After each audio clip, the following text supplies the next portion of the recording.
Olá, meus amados irmãos, a paz do Senhor Jesus, aonde você estiver, pastores, coordenadores, alunos da nossa grandiosa Escola Bíblica Dominical. Outra vez, juntos aqui no nosso canal, essa grande comunidade criada aí para somar, trazer conhecimento bíblico, teológico, de vida cristã para todos nós. É uma alegria podermos estar juntos outra vez e nós vamos aqui ao resumo da nossa terceira lição do Programa de Educação Cristã Continuada, seguindo aí o estudo do Evangelho de João, no comentário do Reverendo Hernandes Dias Lopes. Estamos fazendo uma verdadeira viagem aí pelo Evangelho de João, essa literatura canônica riquíssima, muita bênção, muito conhecimento, muitas doutrinas que são realmente profundas e de grande significação para a nossa fé, para o nosso relacionamento com Deus e com a sua igreja. Aproveitando a oportunidade, pedindo a você que ainda não é inscrito no canal, que possa se inscrever e deixe logo aí aquele like abençoador, que é um grande diferencial no trabalho que nós estamos fazendo. Ok, lição 3, conversa com Nicodemos sobre o novo nascimento. Esse é o tema de nossa lição. Os objetivos são 3: aprender o que é nascer de novo, ter uma mudança radical em relação à vida pregressa e ver em nós os resultados do novo nascimento. Então, o novo nascimento, essa grande doutrina bíblica, vai ser apresentado para nós através dessa lição, fundamentada nesses 3 objetivos aqui. A gente vai aprender o que é novo nascimento, né? O seu propósito e o seu resultado. O que é que a gente pode esperar, por exemplo, de alguém que é nascido de novo? É um tema muito interessante. Para começar a aula, nós somos orientados aqui a falar sobre o novo nascimento, como sinônimo de transformação de vida.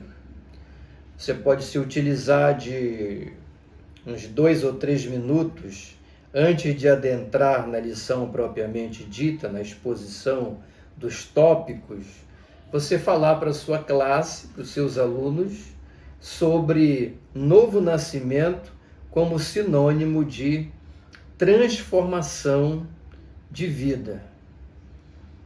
Um dos aspectos mais significativos do Evangelho.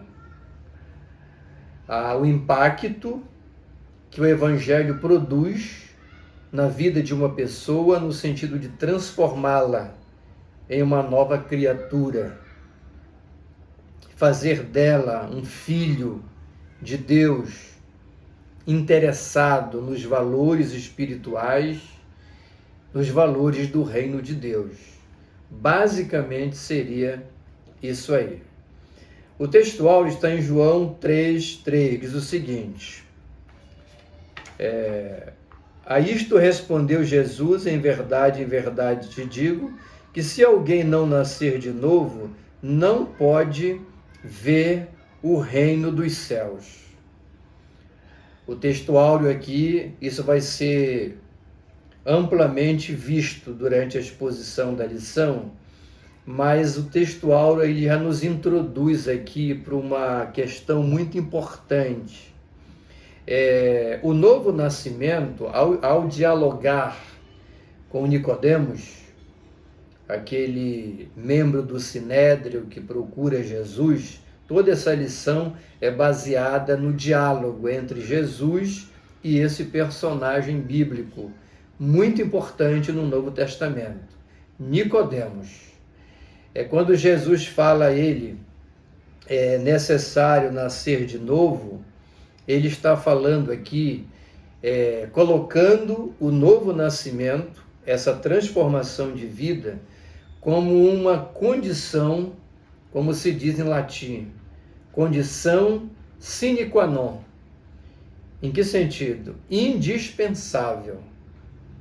Você não pode pensar em viver no reino de Deus, em pertencer ao reino de Deus, em ser um filho de Deus, sem o novo nascimento.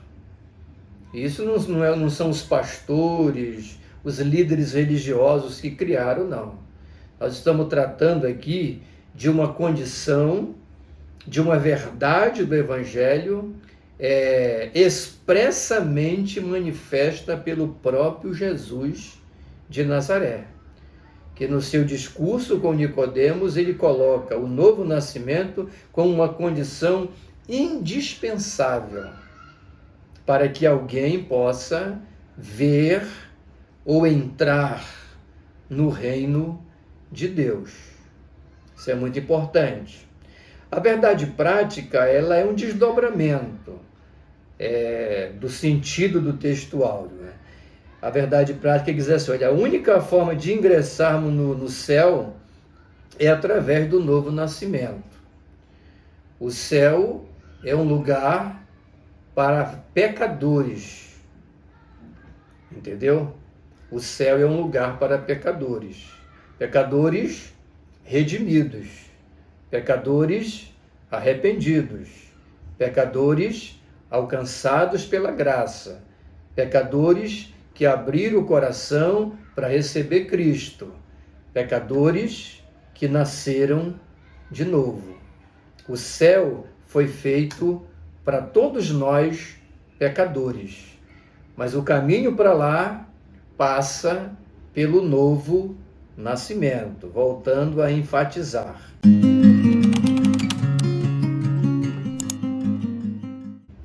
Na introdução, o nosso pastor Hernandes Lopes, ele coloca uma coisa interessante, né? Ele diz, um resumo aqui, que sem o novo nascimento nós temos vida vã, esperança vã e religião vã. Ou seja, em relação a Deus e aos valores espirituais, tudo perde o sentido com a ausência do novo nascimento. No sentido contrário, o novo nascimento, ele é o fato espiritual que, uma vez operado na vida de um homem, de uma mulher, de uma criatura humana, ele constrói, ele faz nascer uma vida que vale a pena, uma esperança que tem sentido e uma religião verdadeira. Isso é muito maravilhoso. E quando Hernandes Lopes fala assim, olha, por exemplo, vida vã, sem nenhuma influência divina. O homem não nascido de novo, ele vive a sua vida aqui conforme os seus conceitos. Ele toma todas as suas decisões, ele, como se diz aí fora, ele é dono do seu nariz, ou pelo menos se acha, não é? Pelo menos se acha. É o dono do seu mundo, ele escreve a própria história, coisas desse tipo aqui, aí, né, que vão da ignorância popular à sabedoria filosófica. Você está entendendo? Mas é nesse sentido aí. Uma vida sem a influência divina, ela é típica de um homem que ainda é uma velha criatura, não nasceu de novo. Esperança vã significa dizer também que aqui tudo começa e aqui tudo termina. Não há uma esperança escatológica, futura. O homem, o velho homem, o homem que não nasceu de novo, ele tem uma visão puramente terrena da vida. Essa condição de não ter nascido de novo não lhe permite olhar pela janela da escatologia, do futuro, dos desdobramentos, da vida após a morte, por exemplo. Ele nem acredita nisso. Ele não tem convicção disso. Por quê? Porque isso tudo faz parte do vocabulário de um homem, de uma mulher que nasceu de novo. Quando você nasce de novo, você se enxerga como? Como um peregrino que caminha nesta terra, que tem uma missão aqui, que precisa cultivar o relacionamento vertical com Deus, horizontal com o seu próximo, e que além disso está caminhando rumo a um destino definido, que é a cidade celestial, a cidade de Deus, e que vê a morte física como um trampolim, como uma porta que se abre para se viver a vida eterna, amplamente debatida, exposta pelo próprio Jesus de Nazaré e pelos escritores sagrados. Então é isso. A esperança vã, uma visão terrena da vida apenas, sai de cena, abrindo espaço para uma visão de um peregrino que está caminhando para a cidade celestial. O novo nascimento abre essa porta. E o outro caso, religião vã. Você entender que quando o homem ele ainda não nasceu de novo, isso não impede de ser um religioso, de seguir rituais, de fazer sacrifícios, de praticar uma série de atos que na visão humana tem significado de alguém, entendeu? Que merece a vida eterna, a salvação, o reino futuro, tipo assim. Mas aqui você vai perceber que essa religião vã, que uma vida sem o novo nascimento propõe, diz que a vida, entendeu? Religiosa, pura e simplesmente, não expressa uma vida plena com Deus. Eu posso ser um religioso sem ter nascido de novo. Em outras palavras, entendeu? Eu posso me considerar uma pessoa boa, entendeu? Não tem problema nenhum. E posso até ser uma pessoa boa, muito gente boa. Isso não tem relação nenhuma com a causa do novo nascimento, ou resultado do novo nascimento, melhor dizendo. Tá certo? Então é isso que Hernandes Lopes quer dizer, ao afirmar que sem o novo nascimento se tem uma vida vã, uma esperança vã e uma religião vã. Vamos em frente. O primeiro tópico da lição fala o seguinte: necessidade do novo nascimento. Nosso comentarista aqui, ele passa a fazer explorar a partir daqui a necessidade do novo nascimento. Como eu falei no início, essa doutrina do novo nascimento, vamos abrir aqui um parêntese, né? A doutrina do novo nascimento é parte integrante da soteriologia. O que é a soteriologia? É a doutrina da salvação. Estou adiantando isso aqui porque no decorrer da lição, em vários momentos, vão surgir aqui flashes de soteriologia.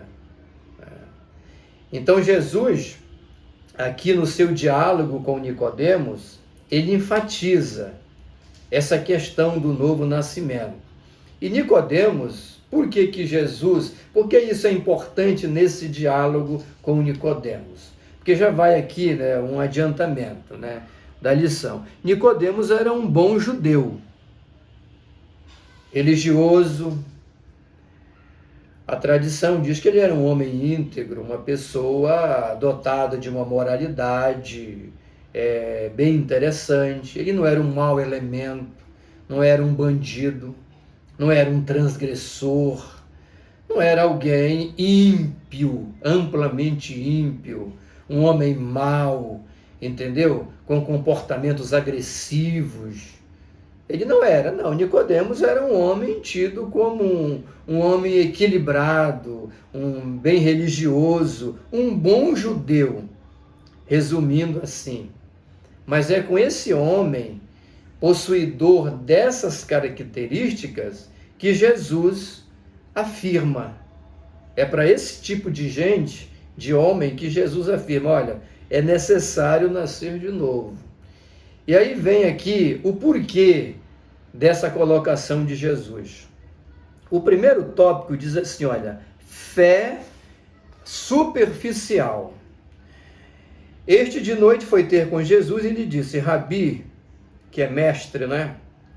Sabemos que és mestre, vindo da parte de Deus, porque ninguém pode fazer sinais que tu fazes se Deus não estiver com ele. Entendeu? Então, Nicodemos, ele é uma pessoa que demonstra aqui uma crença em Deus, em Jesus, no caso, em virtude dos milagres que Jesus fazia. Você está entendendo?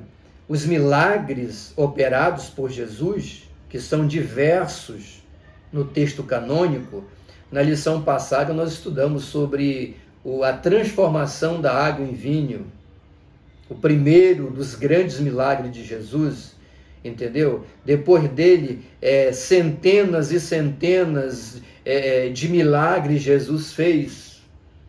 Então, esses milagres, eles chamavam a atenção das multidões e de pessoas em particular. O caso de Nicodemos é um. Então, aqui, o que está se explorando aqui, professor, expositor da palavra? Está se explorando aqui é que há pessoas, a exemplo de Nicodemos, que podem hoje manifestar uma fé baseada em quê? Nos milagres de Jesus. E essa fé, unicamente baseada naquilo que Jesus, que Deus faz, miraculosamente, quebrando as leis da natureza no mundo em que nós vivemos, é uma fé superficial. Não estamos dizendo que todo crente que crê em milagre de Jesus tem fé superficial. Não é isso não. Mas essa crença, unicamente porque ele faz milagre, é uma fé superficial. Por que é uma fé superficial? Porque a fé salvadora, a fé que nasce para a salvação e relacionamento de uma pessoa, ela vai além disso aí. Ela não é tão aparente assim. Ela tem mais fundamento. Tem uma frase que alguém já disse, que eu vou repetir aqui, que ela é muito interessante para a gente compreender aquilo que nós estamos debatendo aqui. Olha só. Tem pessoas que gostam muito dos milagres do Senhor. Poxa, quem é que não gosta de um milagre? A pessoa pode ser possuidora de qualquer religião ou de nenhuma.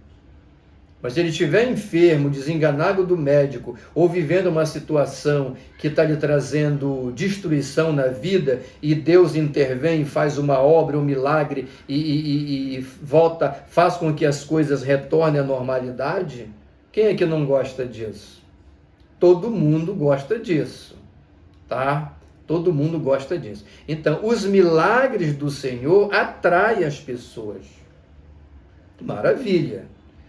A grande pergunta que se faz é o seguinte, é se aqueles que gostam dos milagres do Senhor também estão de coração abertos, entendeu?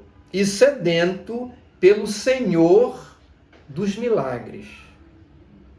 Tipo assim, olha, eu quero os milagres do Senhor, mas também quero o Senhor dos milagres. Levando isso aqui mais a fundo, eu quero o Senhor dos milagres, mesmo que ele não faça milagres. Não creio nele por aquilo que ele faz. Eu creio nele por aquilo que ele é, como já se canta. Eu acho maravilhoso esse hino, muito inspirado. Revela uma verdade bíblica extraordinária.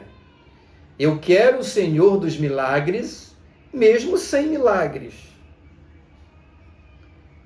Mas se os milagres acontecem, glória a Deus, mas o meu compromisso com Deus não decorre dos milagres, daquilo que Ele faz, decorre daquilo que Ele é, que Ele representa para mim. Agora, o pior quadro é esse aqui, aqueles que querem os milagres, mas o Senhor dos milagres, eles rejeitam. Eu quero os milagres, mas sem nenhum compromisso com o Senhor dos milagres. Então, repetindo aqui, uma fé que se baseia apenas nos milagres, sem a sede, a fome de um relacionamento mais estreito com o Senhor dos milagres, é uma fé superficial. É isso que Hernandes Lopes chama aqui de fé superficial. E é exatamente isso. Muito bom. Seguindo para o segundo item. Inclinação contra Deus. Por que nós temos que nascer de novo? Lembra que nós estamos tratando de necessidade do novo nascimento. Primeira necessidade é para fugir de uma fé puramente superficial. Entendeu? Puramente superficial. Segundo, que a inclinação contra Deus é um fato na vida de um homem, de uma mulher, de uma pessoa qualquer, que está exercendo plenamente a velha natureza. Você está entendendo? Então, olha só, o homem ímpio não tem desejo por Deus. A inclinação da carne é inimizade contra Deus. Isso são fatos. Qual é a fome e a sede que um pecador mergulhado no pecado tem por Deus? Naturalmente, nenhuma. Só se a graça divina o alcançar. Tá bom? Então, Hernandes continua, olha. Um homem não muda sozinho. Não se transforma sozinho. E ele complementa aqui, olha. É preciso que um poder do alto lhe dê vida. E isso é verdade. O homem, na sua naturalidade, ele é inimigo de Deus. Por quê? Porque a carne, que aqui representa a nossa velha natureza, nos leva a nos inclinar para onde? Para tudo que é contra Deus. Nós não queremos conversa com obediência, com vigilância, com amor, com santidade, com nada que tem relação com isso. Nós queremos viver uma vida devassa, mergulhado no pecado e em busca dos nossos próprios prazeres, independente de qualquer outra coisa. Então essa inclinação é contra Deus. Então é preciso que um poder do alto lhe dê vida. É preciso que esse homem, para esse homem começar a amar a Deus, servir a Deus e levar Deus em consideração na sua vida, é condição indispensável que ele venha nascer de novo. É isso que a lição está trazendo, tá? É isso que a lição está trazendo. É preciso que um poder do alto lhe dê vida. Então, aqui, nós não podemos fazer nada pela nossa salvação. Ela não depende exclusivamente de nós. O homem não é salvo por aquilo que ele faz. Ele é salvo por aquilo que Jesus já fez e fez muito bem na cruz do Calvário. A nossa salvação é resultado da morte vicária de Cristo na cruz do Calvário. Vicária, do latim, substituta. Ele foi e morreu no nosso lugar, pagou a nossa dívida, promoveu a nossa redenção, pagou o que era nosso, para nos redimir e nos transformar em novas criaturas via novo nascimento. Agora, esse milagre do novo nascimento, ele só é operado em nós por uma intervenção divina, através da graça divina que nos é oferecida. Isso é maravilhoso a gente entender. Vamos em frente. Número 3.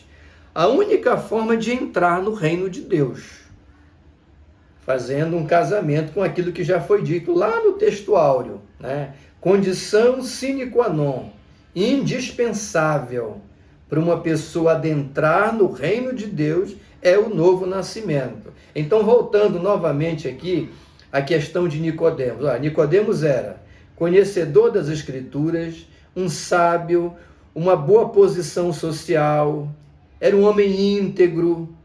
Essas condições são maravilhosas. Isso faz parte de uma pessoa que tem caráter, boa família, bons costumes, uma boa formação, um homem de bem, usando uma linguagem moderna. Você está entendendo? Mas isso tudo é maravilhoso e nós devemos cultivar essas características, essas qualidades. Agora é importante ressaltar, entendeu? Que ao contrário do que muitas pessoas pensam, essas qualificações, elas por si só não significam que você vai entrar no reino dos céus através delas. Isso aqui são obras, são coisas relacionadas à nossa estrutura humana, que são boas, bem-vindas e devem ser incentivadas, mas elas não podem nos salvar.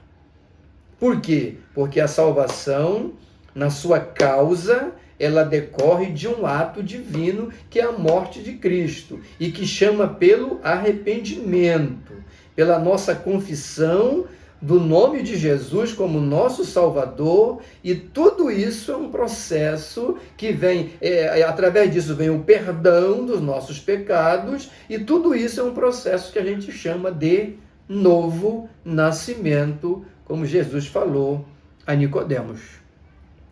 Ponto importante aqui, olha, as pessoas de reputação repugnante que vêm para o Evangelho. Eu falei de boa reputação, da pessoa de bem, de Nicodemos, e isso aqui nasce uma coisa interessante, eu queria colocar porque isso é muito importante. Eu não sei se você já ouviu alguém dizer assim, poxa, mas eu não sou uma pessoa má. Eu sou uma pessoa de boa família, eu amo o meu próximo, eu ajudo os necessitados, eu faço isso, eu faço aquilo, eu não falo mal da vida de ninguém, eu nem me meto na vida de ninguém, eu vivo a minha vida, entendeu? Eu procuro ser um homem ou uma mulher, entendeu? De bem, cumprir com o meu papel, ajudar as pessoas, ajudar a minha cidade, ajudar o meu país. Olha, isso é muito maravilhoso. Mas essas mesmas pessoas, algumas delas, dizem assim, poxa, mas na igreja de vocês só tem gente assim, estuprador, que foi estuprador, que esfolou, que matou, entendeu? Que queimou, entendeu? Pessoas que têm uma ficha criminal, entendeu? Uma folha corrida de crimes, entendeu? Que soma vários metros. Esse tipo de gente, como é que é isso? As pessoas não entendem. E é aqui que está um dos fundamentos da eficácia do Evangelho de Cristo. De tornar um mais vil pecador numa nova criatura. De transformar alguém que praticou um crime repugnante, um crime que chocou o país. É doloroso isso? É. A gente sente pela dor das pessoas, sente, mas nós não podemos anular que essa pessoa, apesar de um grande criminoso ou uma pessoa de uma reputação repugnante, que ela não tem direito, que ela não pode ter uma oportunidade de mudança de vida. E o Evangelho promove isso. As casas de detenção do país são testemunhas oculares, desse tipo de transformação que Deus faz na vida de pessoas de uma vida pregressa repugnante, vergonhosa, criminosa. Você está entendendo? Então esse é o ponto fundamental do Evangelho. O que não pode ocorrer, que são dois extremos aqui. Qual é o primeiro extremo? O primeiro extremo é você e eu acharmos que uma pessoa de vida ruim, uma pessoa de vida repugnante, não pode ter acesso ao reino dos céus, por essa condição. O outro extremo é você pensar, e eu também, que porque nós temos virtudes, porque nós não somos ladrões nem bandidos, entendeu? E temos boas qualidades na nossa vida, que por isso nós vamos adentrar no reino dos céus. Nem um extremo, nem outro. Não é? Nem um extremo, nem outro. Isso é tão forte, irmãos, que lá na cruz do Calvário, onde acontece um ato de restauração, de salvação, acontece na vida de um ladrão, de alta periculosidade. Estava sendo crucificado porque ele tinha aprontado muito. Mas ali ele se arrepende. Lembra-te de mim quando entrares no teu reino. Jesus falou, olha, estarás comigo no paraíso. O perdão de Deus, ele é muito maior do que a vida ruim de uma pessoa. Alcança para transformar. Novo nascimento. Quem precisa de novo nascimento? Todos precisam do novo nascimento. Tanto o condenado por vários crimes, que está lá no presídio de segurança máxima, condenado a 100 anos de prisão, ele precisa de novo nascimento? Precisa. E tem direito à graça divina. Se ele abrir o coração e receber a graça divina, ele pode nascer de novo. Quem mais precisa de novo nascimento? Todas as pessoas boas, de boa reputação, de coração bondoso, de alma limpa, que tem 1001 qualidades, também precisam nascer de novo. Por quê? Porque o novo nascimento é condição sine qua non, indispensável para quem quer adentrar no reino dos céus. Não descanse na ideia de que porque você ajuda o pobre, você dá uma cesta básica para ali, você ajuda a legião da assistência, ajuda a creche, reparte a comida, maravilha, você é uma pessoa muito legal. Continue fazendo isso, porque Deus também se agrada disso. Agora, nunca imagine que isso é o preço da tua vida eterna. Não é. Você precisa nascer de novo e confessar a Cristo no seu coração. É a Bíblia que diz, Jesus tem que falou. O segundo tópico da lição, condições para o novo nascimento. Estudamos a necessidade, agora vamos às condições para o novo nascimento. O que é nascer de novo? Nós já sabemos que é uma transformação que ocorre na vida de uma pessoa e que todos nós necessitamos dela. Tanto pessoas de boa índole como pessoas de má índole.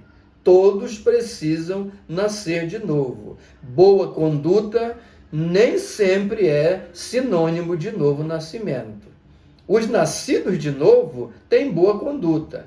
Os nascidos de novo amam o próximo. Os nascidos de novo cooperam com os necessitados. Os nascidos de novo respeitam o semelhante. Os nascidos de novo têm todas essas qualidades. Mas essas qualidades não são a causa. Podem ser são consequências do novo nascimento. Pode ser considerado assim. Mas elas isoladamente não podem ser a causa da sua salvação. É isso que a lição está trazendo. Número 1, primeira condição, reconhecer os pecados. Parece que Nicodemos tinha dificuldade de identificar-se com um pecador. Entendeu? E aqui até a gente entende a condição de Nicodemos, que é o seguinte, Nicodemos, ele era um fariseu e tinha as qualidades que já foram colocadas. Conhecedor das Escrituras, sábio, uma boa posição social, uma pessoa íntegra. Então, Nicodemos, na sua própria visão de vida, ele não se enxergava como uma pessoa má. E, de fato, ele não era. Talvez por isso ele alimentava na cabeça dele que ele não tinha necessidade de nascer de novo, o que perdura até os dias de hoje na cabeça de milhões de pessoas bem intencionadas. Você está entendendo? Então aqui, qual é a condição? Reconhecer os pecados. Ele era um fariseu e os fariseus eles gostavam muito de ver pecado nos outros, mas em si mesmos nem sempre, né? Então, nenhum ser vivo pode operar em si mesmo um novo nascimento. É o Espírito Santo que convence do pecado.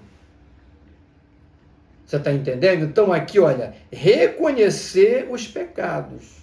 Quando é que um homem se reconhece um pecador e, portanto, carente do perdão divino, da graça divina, da redenção divina, da restauração divina, da transformação divina, do novo nascimento? Quando é que é? Quando o Espírito Santo entra em ação nas nossas vidas, porque é Ele, segundo a Bíblia, que nos convence do pecado, da justiça, do juízo. E como é que Ele nos convence? Pela palavra. Você ouve a pregação da palavra, você ouve a exposição da palavra, você ouve Jesus falando no Evangelho, e aquilo ali toca no seu coração, e você reconhece que Jesus é o teu Salvador, que você é um pecador. Mas quando você faz isso, você faz mediante uma ação do Espírito Santo de Deus.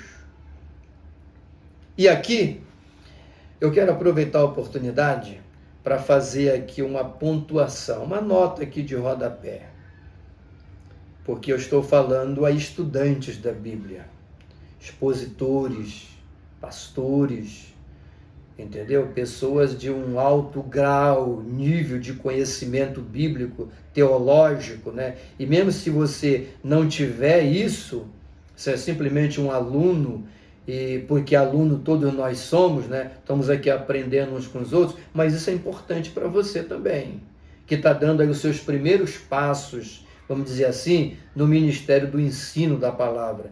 Essa lição, ela é assistida por muitos professores nos lugares mais distantes do Brasil, na zona rural, nos pequenos vilarejos. A lição é a mesma, a mensagem é a mesma, porque a necessidade é a mesma. Então eu quero fazer essa nota de rodapé, que eu considero muito importante para o seu aprimoramento e conhecimento. Tá? Existe uma diferença. O novo nascimento, ele é parte da soteriologia. Soteriologia, que é a doutrina da salvação. É uma parte integrante. Sem novo nascimento, você não pode falar em salvação. Por que ele diz que ele é parte integrante? Porque existem outros aspectos, não é? Da salvação, onde o novo nascimento aqui é um deles, tá certo? Mas existe uma pequena observação na forma como essa soteriologia, essa doutrina da transformação do homem pelo poder do Espírito Santo, do Evangelho, acontece. Nós, que somos praticantes de uma teologia assembleiana, pentecostal, mais assim alinhada com o arminianismo, a teologia arminiana, nós entendemos o seguinte, nós cremos o seguinte, que o homem nada pode fazer pela sua salvação. Isso é fato. O homem não é salvo por aquilo que ele faz, é por aquilo que Jesus já fez. Tá certo? Como é que esse homem nasce de novo? Como é que ele é salvo? Ele é um pecador, então ele está pecando, ele está no mundo do pecado, ele está escravo pelo pecado, e ele ouve a palavra de Deus. Ele ouve a exposição da graça divina oferecida gratuitamente a todos os que querem receber. É alguém batendo a porta do seu coração. Ele abre a porta, ele diz eu quero, e ele recebe essa graça. E ao dizer eu quero, ele diz também porque o Espírito Santo está convencendo ele daquilo. Você está entendendo? E ele, uma vez confessou, ele recebeu Jesus, ele é perdoado, e aí ele começa a construir uma vida de relacionamento com Deus. Essa é a soteriologia, claro, uma sinopse aqui, né? É a soteriologia na visão arminiana, que a teologia assembleiana, com a qual a teologia assembleiana está alinhada neste sentido de soteriologia. Você está entendendo? Mas existem irmãos de igrejas reformadas tipo algumas batistas, algumas presbiterianas e por aí vai, entendeu? Que eles têm assim, um pensamento diferente sobre isso aqui. Eles acreditam em tudo isso que eu acabei de falar. A nossa crença é a mesma, entendeu? Só com um detalhe, é que eles falam um negócio chamado graça irresistível. O que é isso? É que eles acreditam que uma vez que o Espírito Santo te convence do pecado, da justiça, do juízo, que ele te mostra que tu é um pecador, que tu precisa de Jesus, que tu precisa confessar, que tu precisa nascer de novo, o Espírito Santo faz tudo isso. Eles acreditam que uma vez que o Espírito Santo opera esse processo na vida de uma pessoa, essa pessoa não tem como dizer não. É imperativo. Você está entendendo? É isso que se chama de graça irresistível. Uma sinopse. Nós não cremos nisso. Nós cremos que tudo isso acontece, que o Espírito Santo convence, que ele mostra, que ele nos ajuda a compreender a necessidade da salvação, que Cristo é o Salvador, que ele morreu na cruz por nós, mas nós acreditamos que o homem pode sim dizer não. Eu não quero Deus, e está acabado. Porque Deus amou o mundo de tal maneira que deu seu Filho unigênito para que todo aquele que nele crê não pereça, mas tenha vida eterna. Entre outros textos, em todo o mar das Escrituras. Segunda, crer na morte de Jesus. Aí se tem aqui uma comparação entre o episódio das serpentes venenosas no deserto e a pessoa de Cristo. Isso aqui foi um fato que aconteceu lá no Êxodo, O povo se rebelou, aí apareceram as serpentes venenosas que picaram as pessoas. E para não morrerem, Moisés foi orientado a fazer uma serpente de bronze e levantar. As pessoas olhavam para a serpente e eram curadas do veneno. Você está entendendo? Seria uma previsão, um tipo, uma representação do futuro sacrifício de Jesus na cruz. E o texto sagrado é enfático. Isso aqui nem se trata de uma alegoria, é uma tipologia direta. Assim como a serpente, Moisés levantou a serpente no deserto, assim importa que o Filho do Homem seja levantado. Então é essa comparação aqui. Você está entendendo?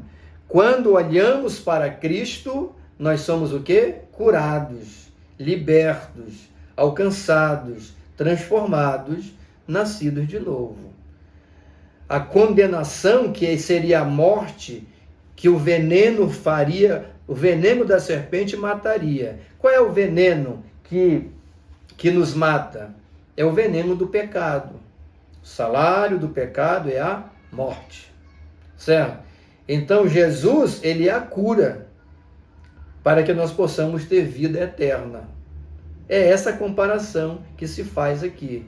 Então, o novo, a condição para nascer de novo, além de reconhecer os pecados, é crer na morte de Jesus como remédio de Deus para a vida pecaminosa. Para uma vida, para que nós possamos ser transformados. E o terceiro é uma mudança radical. O novo nascimento faz do homem uma nova criatura. 2 Coríntios 5,17 diz o seguinte, olha, as coisas velhas passaram, tudo se fez novo. Entendeu? Como é que você sabe que uma pessoa nasceu de novo de verdade? Assistir culto na igreja não é sinônimo de ter nascido de novo. Dizer que você é um cristão também não é sinal de que nasceu de novo.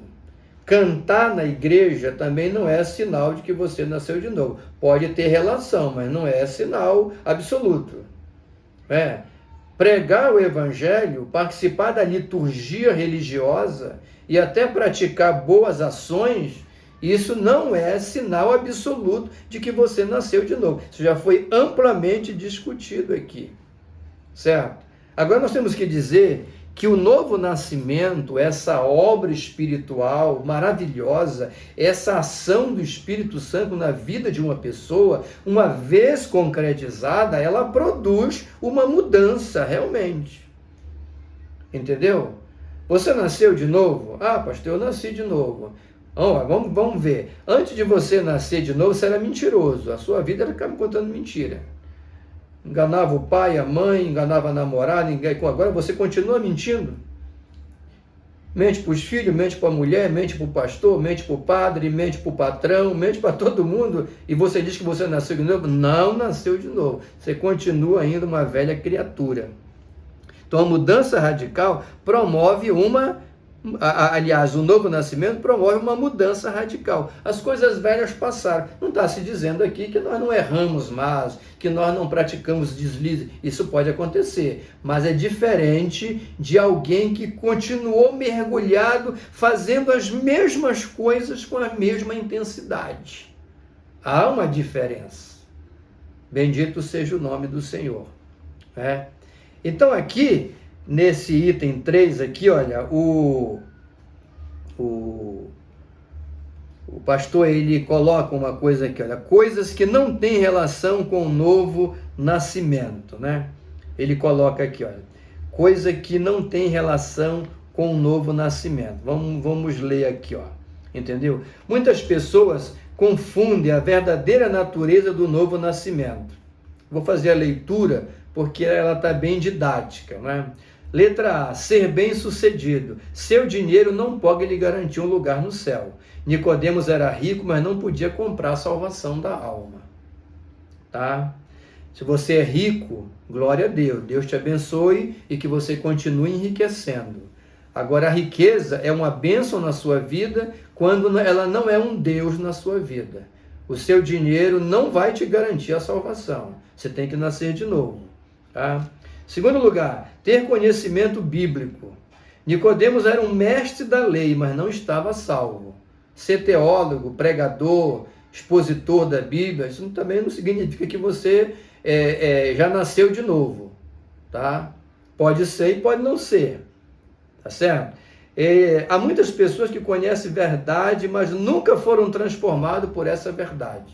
Tem gente que prega o evangelho, alcança outros que serão salvos, e ele vai para o inferno porque ele prega uma verdade que não deixa de ser verdade porque ele não vive a verdade. Ela continua sendo verdade, mas para ele não produziu efeito. E se não produziu efeito, ele não vai entrar no reino dos céus. Isso é muito importante. E número 3, ser religioso. Os fariseus davam mais atenção às observâncias externas da lei do que à transformação interior do coração. Eles nem se consideravam pecadores, acreditando em uma salvação pelas obras. Ninguém mantinha uma vida moralmente irrepreensível, entendeu? Nicodemos mantinha uma vida moralmente irrepreensível, mas não estava salvo. Muito interessante isso. Finalizando a lição, resultados do novo nascimento.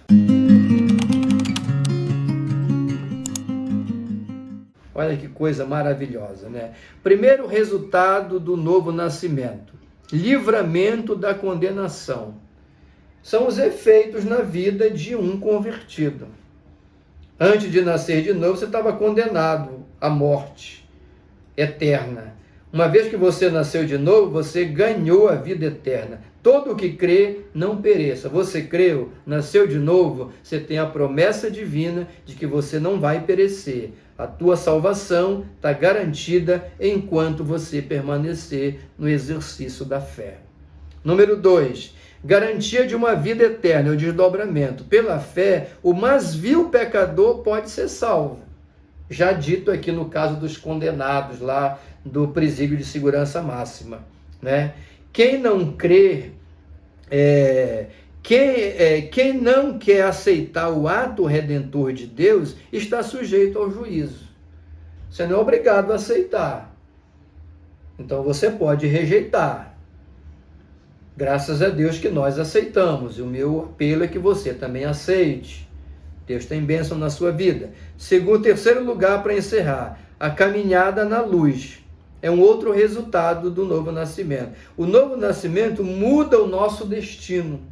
nos dá um novo destino. O novo nascimento inunda o nosso, muda o nosso estilo de vida. A vida no mundana não mais nos atrai. Olha que coisa interessante. A gente passa a ter uma vida reta, cuidadosa, entendeu? Muda todo o nosso padrão de vida. Nós passamos a fazer boas obras não como causa da nossa salvação, mas como consequência. Isso é muito interessante, né? Como consequência. Tem pessoas, aqui uma nota de rodapé para encerrar. Tem pessoas que enxergam contradição entre a epístola de Paulo, por exemplo, aos Romanos, e em outras que ele fala que a salvação é pela fé. Pela graça sois salvos mediante a fé, isso não vem de vós, é dom de Deus, e nem é de obra, para que ninguém se glorie. Essa é a teologia paulina, entendeu? Mas quando você lê Tiago, por exemplo, você nota que ele fundamenta a sua exposição, e ele toca muito nas boas obras. Isso é um fato. Então alguém ali vê contradição, mas não existe contradição. Não existe contradição na soteriologia paulina em relação à soteriologia defendida por Tiago, o apóstolo. Por que não existe contradição? Por uma razão muito simples. Quando Paulo fala, entendeu, da fé, da salvação pela fé, ele está falando da causa da salvação, a origem da salvação, o fundamento da salvação, o fundamento desse novo nascimento, que é o quê? A morte vicária de Cristo. E tudo que você recebe em relação à salvação é por graça, favor não merecido. É uma dádiva divina. A gente não pode fazer nada por essa salvação. Jesus fez o que não se podia fazer. A gente não podia cumprir a lei, então ele veio e cumpriu tudo no nosso lugar. Então Paulo fala da causa da salvação. Já Tiago, ele muda o foco. Quando ele fala das obras, das boas obras, ajudar o órfão, a viúva, cooperar, isso tudo aí, ele está falando de quê? Ele está falando do resultado da salvação, a consequência do novo nascimento na vida de uma pessoa. É por isso que é fácil. Se você olha para não, fulano é religioso, ele é da Assembleia de Deus, ele é católico, da Ordem de São Francisco de Assis, ele é da igreja Deus e Amor, ele é da igreja tal, e começa a citar. Maravilha! Glória a Deus! Mas se ele é uma pessoa que não produz bons frutos, ele nunca nasceu de novo. Tá bom? Nunca nasceu de novo. E o fato de produzir também não é prova absoluta de que ele nasceu de novo. As boas obras existem e devem existir como consequência do novo nascimento, e não como sua causa. Que Deus abençoe a sua vida, a sua família, seu ministério pastoral, de ensino. Foi um prazer imenso compartilhar a palavra de Deus com você.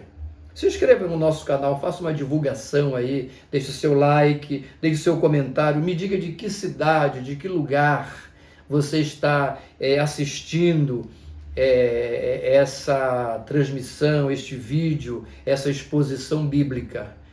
Quando você deixa um like, você está dizendo que você gostou e você está dizendo para a plataforma que é um conteúdo importante. Então o YouTube vai recomendar isso para outras pessoas. Faça isso para ajudar o nosso ministério do ensino. É a oferta que você deixa, o like, entendeu? Para nos ajudar. Deus te abençoe, e o meu voto é que domingo que vem você seja um instrumento nas mãos de Deus para abençoar a vida de outras pessoas com a maravilhosa exposição sobre o novo nascimento. Permita-me orar.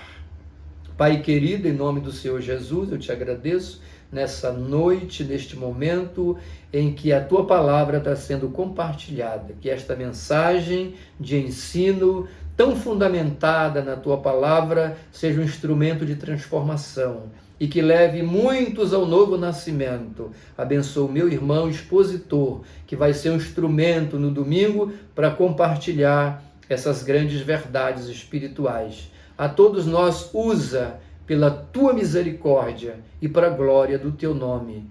Em nome de Jesus de Nazaré. Amém. Meu irmão, aonde você estiver, seja abençoado e receba um carinhoso abraço do reverendo Ed S., da Assembleia de Deus da Estrada Nova, em Belém do Pará.